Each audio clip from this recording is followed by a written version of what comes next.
Welcome back to my channel. This is Nikki of Nikki's Homemade Crafts. Today I'm going to teach you how to crochet this Christmas tree wine bottle holder.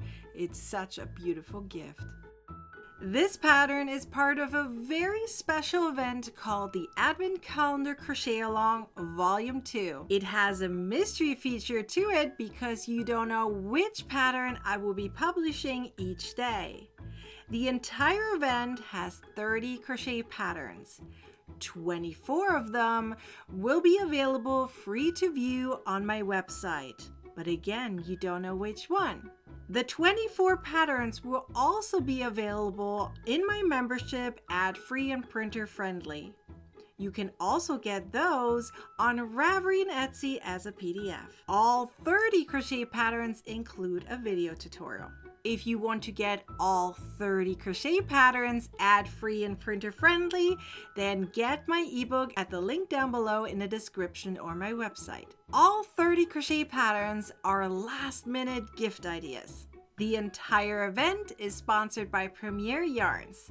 Now let's get started with today's quick crochet pattern. In order to get started, you're going to need some worsted yarn. I am using 100% acrylic yarn called Just Yarn from Premier in the color Garnet, and you're also going to need some white. Start with a magic ring, chain 1, add 6 single crochets to the ring, and close the ring.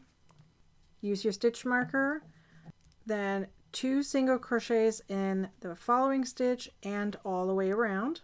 Pull out your stitch marker. In the following round, 1 single crochet, then 2 single crochets. Do this all the way around. In the following round, crochet 1 single crochet in 2 stitches, then an increase. So 2 single crochets in the following stitch. Now go ahead and do this all the way around. In the next round, crochet 1 single crochet in 3 stitches, and then 2 single crochets in the following.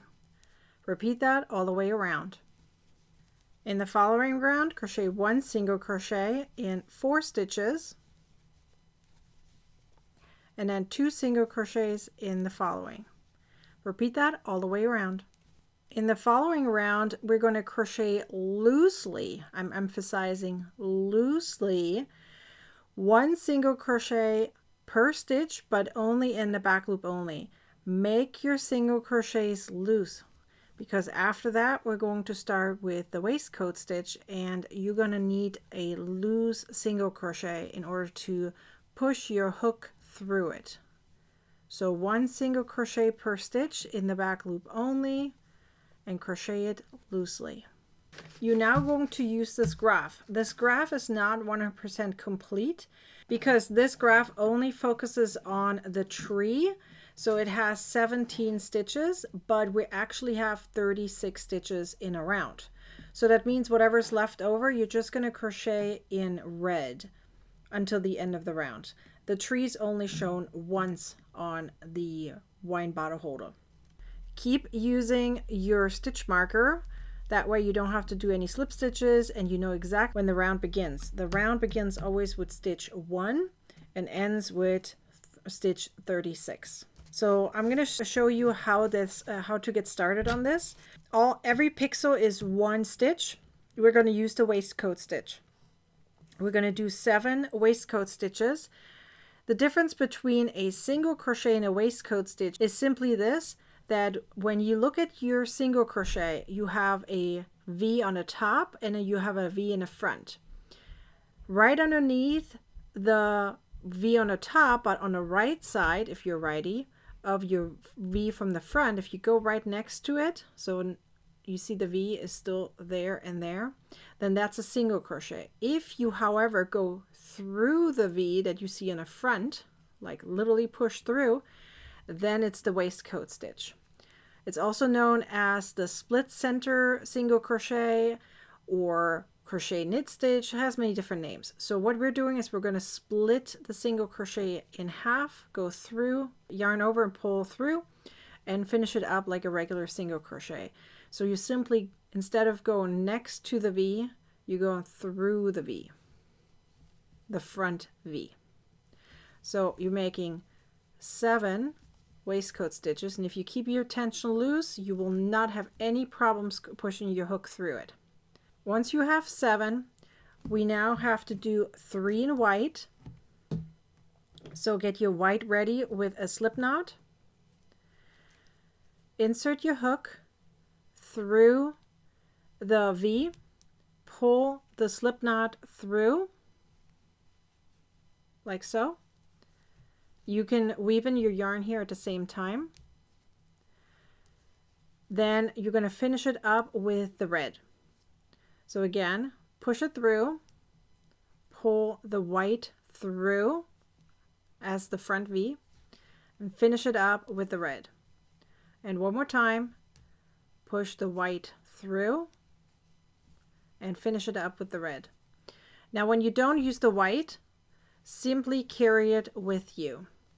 That way you can pick it up whenever you need. Now keep going and keep crocheting the pattern as it says, and do the entire pattern by switching colors using the waistcoat stitch. Once you're finished, it's going to look like this. You're going to add 16 more rows of just red waistcoat stitches. So no more white. The white is just on the bottom here. And then we're going to add some handles. To add the handles, you're going to put your project down flat as you can. Keep in mind that your waistcoat stitch sometimes twists a little bit. If you're righty, it's going to go towards the left. That's totally normal. Tilt it a little bit backward. You can push it a little bit. It's totally fine. That's kind of how this works. Once you're done and you have it flattened out, you're going to add some stitch markers. I used here some black yarn and I used here 1 stitch marker directly. You're going to flatten it and then put a stitch marker between 10 stitches on each side. So I put, here's number 1 and then here's number 10. Okay, and I did the exact same thing on the other side. They're 10 stitches apart. Then when I hit the first stitch right here, the first stitch marker, and I made a chain of 15, I skipped the 10 stitches. Then I continued with the waistcoat stitch until I hit the next stitch marker. I repeated the process, 15 chains, skipped 10. Then I continued on and crocheted waistcoat stitches until I hit my chains. I made loose single crochet stitches into the chains, 1 stitch at a time, continued with the waistcoat stitch, and did the same over here, single crochet stitches into it, and then continued on with the waistcoat stitch, and then this time it's all the way around, including into the single crochet stitches. So we have 2 rows on top here. Those are nice handles, and now all you have to do is weave in your ends. And then you are done with your wine bottle holder. It goes much quicker than you might think, and then you simply put your wine bottle in.